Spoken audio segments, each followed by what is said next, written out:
With the reference with what we have done earlier, we've obtained our mean and the variance through integration by part. We've also obtained the mean and variance through expansion of exponential distribution to gamma, which we obtain the same value. So now the moment generating function is what we are to obtain now. But this representation of a moment generating function, this definition for each expected value of the exponential raised to power xt, this xt here. Then we can close our bracket. This is general definition. It can come in form of a discrete, it can come in form of a continuous, but because we are dealing with exponential distribution, we are going to use integration, which is something like this: e raised to power xt f of x dx. Our range doesn't change again, is from 0 to infinity. So if we insert the value of our PDF, we are going to have integral ranging from 0 to infinity, exponential raised to power xt lambda, exponential raised to power minus lambda x dx.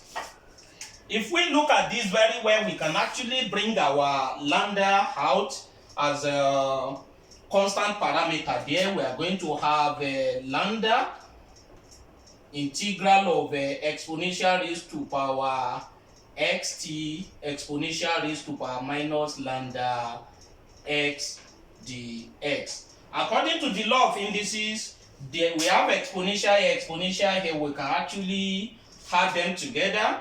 So we have lambda integral of exponential raised to power, you can as well bring x outside, that's a t minus a lambda dx. So if we integrate this now, we are going to have something like this: lambda, let's have the bracket for it. You firstly repeat the up one, which is for the numerator, you repeat the whole thing. That's x into t minus lambda over, when you differentiate the up to divide to have as a denominator, you have t minus lambda. We can close the bracket. Then immediately you finish your integration. You know we have ranges from 0 to infinity. So the upper one is infinity, the lower one is 0. So therefore, if you insert the value of the upper one, which is infinity, it will automatically turn the whole thing to 0. So we are going to have a lambda outside the bracket. The whole of this with the upper limit is 0 minus the lower limit. If you put 0 here, it turns the index up to be 0. Then you have the whole numerator to becomes 1 over t minus lambda. So if you have this, we can have it as a minus lambda over t minus lambda. But if you actually want to take care of this minus, you have it as a lambda over lambda minus t. That's the moment generating function of exponential distribution, which is our MGF. Then let's talk of a characteristics function. So the characteristics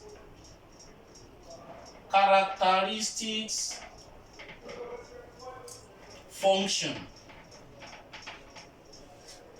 there are many ways you can denote it with a phi xt. You can denote it with a c, but you denote it with anything you like, but just know it's characteristics function you are talking about. Let's denote it with a phi xt. It is actually defined as a expected value of cos xt plus high sine st xt, which can also be rewritten as expected value of e raised to power xit, where our I is a root of minus 1. It is an imaginary unit. It is an imaginary unit. So in this case, if you check the definition, there is not much difference between moment generating function and the characteristic function, except that in our characteristics function, we are going to have the imaginary unit, which is I, the root of a negative 1.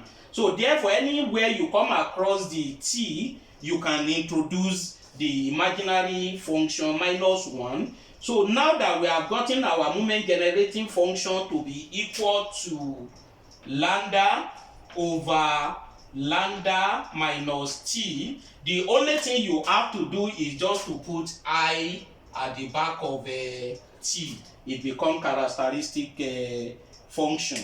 So you always help us to like and share our video. Let it go viral. So we appreciate that better. Thank you very much.